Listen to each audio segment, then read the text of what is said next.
D K Shivakumar ಅವರ ಪಟ್ಟಾಭಿಷೇಕಕ್ಕೆ ಎಲ್ಲ ರೀತಿಯಾದ ತಯಾರಿ ನಡೀತಾ ಇದೆ.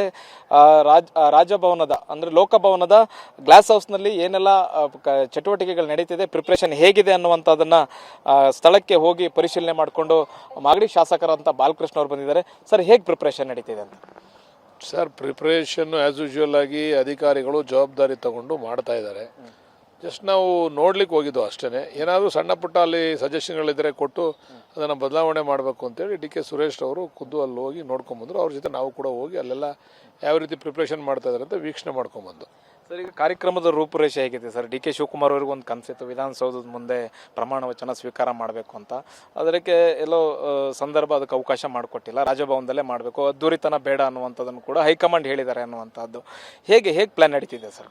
ಈಗ ಇವತ್ತಿನ ಈ ಪೆಟ್ರೋಲ್ ಡೀಸೆಲ್ ರೇಟ್ ಹೈಕ್ ಆಗಿರ್ತಕ್ಕಂಥದ್ದು, ಬೆಲೆಗಳೆಲ್ಲ ದುಬಾರಿ ಆಗಿರ್ತಕ್ಕಂಥ ಇಂಥ ಸಂದರ್ಭದಲ್ಲಿ ನಾವು ಭಾಳ ಜೋರಾಗಿ ಅದನ್ನು ಆಚರಣೆ ಮಾಡೋದು ಬೇಡ. ಸಂಭ್ರಮಾಚರಣೆನ ನೀವು ಸಾಂಕೇತಿಕವಾಗಿ ಅದನ್ನು ಪದಗ್ರಹಣ ಮಾಡ್ತಕ್ಕಂಥ ಕೆಲಸ ಮಾಡಬೇಕು ಅಂತೇಳಿ ಹೈಕಮಾಂಡಿಂದ ಸೂಚನೆ ಬಂದಿದೆ. ಅದಕ್ಕೆ ತಕ್ಕಂತೆ ನಾವು ಮಾಡ್ತಾಯಿದ್ದೀವಿ ಅಷ್ಟೇ, ಸಿಂಪಲ್ಲಾಗಿ ಮಾಡ್ತಾಯಿದ್ದೀವಿ. ಆದರೂ ನಮಗೆಲ್ಲ ಫೋನ್ ಮಾಡಿ ನಮ್ಮ ಅವರ ಅಭಿಮಾನಿಗಳು ನಮ್ಮ ಜಿಲ್ಲೆಯಿಂದ ಅವ್ರವ್ರ ಸ್ವಂತ ನೀವು ನಮಗೇನು ಮಾಡಬೇಡಿ, ನಮ್ಮ ಸ್ವಂತ ಕಾರಲ್ಲಿ ಬರ್ತೀವಿ ಅಂತ. ಅದಕ್ಕೆ ನಿಮ್ಮ ಸ್ವಂತ ಕಾರಲ್ಲಿ ಬರಲಿಕ್ಕೆ ನಮ್ಮದೇನು ತಕರಾರಿಲ್ಲ.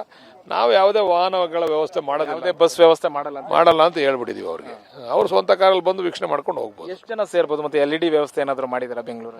LED ವ್ಯವಸ್ಥೆ ಮಾಡ್ಲಿಕ್ಕೆ ಹೇಳಿದ್ದೀವಿ ಹೊರಗಡೆ. ಕಾರಣ ಏನಂದರೆ ನಮ್ಮ ಅಭಿಮಾನಿಗಳೆಲ್ಲ ಹೊರಗಡೆಯಿಂದ ಬರ್ತಾರಲ್ಲ, ಅವರೆಲ್ಲ ವೀಕ್ಷಣೆ ಮಾಡಬೇಕಲ್ಲ, ಅವ್ರಿಗೇನೋ ಒಂದು ಕುತೂಹಲ ಮತ್ತು ಖುಷಿ, ಅದರಿಂದ ವೀಕ್ಷಣೆ ಮಾಡ್ಲಿಕ್ಕೆ ಬರ್ತಾರೆ. ಅದಕ್ಕೆ LED ವ್ಯವಸ್ಥೆಗಳು ಮಾಡಿ ಅಂತ ಹೇಳಿದ್ದೀವಿ. ಇಲ್ಲೇ ಸುತ್ತಮುತ್ತ ರಾಜಭವನ ಸುತ್ತಮುತ್ತ LEDಗಳು ವ್ಯವಸ್ಥೆಗಳು ಇರ್ತವೆ. ಮತ್ತು ಜಿಲ್ಲೆಗಳಲ್ಲಿ ಏನಾದರೂ ಈಗ ರಾಮನಗರದವರೇ ಮುಖ್ಯಮಂತ್ರಿ ಆಗ್ತಿರೋದ್ರಿಂದ ರಾಮನಗರ ಜಿಲ್ಲೆಯಲ್ಲಿ ಏನಾರು ಆ ಥರ ವ್ಯವಸ್ಥೆ ಇದೆ ನಿಮ್ಮ ಕಾನ್ಸ್ಟಿಟ್ಯೂನ್ಸಿಲಿ ಅಥವಾ ಕನಕಪುರದಲ್ಲಿ? ಇಲ್ಲ, ನಾವೆಲ್ಲ ಇಲ್ಲೇ ಇರ್ತೀವಲ್ಲ, ನಾವೆಲ್ಲ ಇಲ್ಲೇ ಇರೋದ್ರಿಂದ ಆ ಥರ ವ್ಯವಸ್ಥೆಗಳಿಲ್ಲ.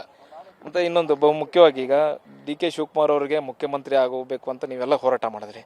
ಈಗ ನೀವು ಮಂತ್ರಿ ಆಗಬೇಕು, ನೀವು ಮಂತ್ರಿ ಆಗೋಕ್ಕೆ ಹೋರಾಟ ಮಾಡಬೇಕಾಗಿರೋದು ಈಗ ಡಿ ಕೆ ಶಿವಕುಮಾರ್ ಅವರು. ಏನಕ್ಕೆ? ಖಂಡಿತ.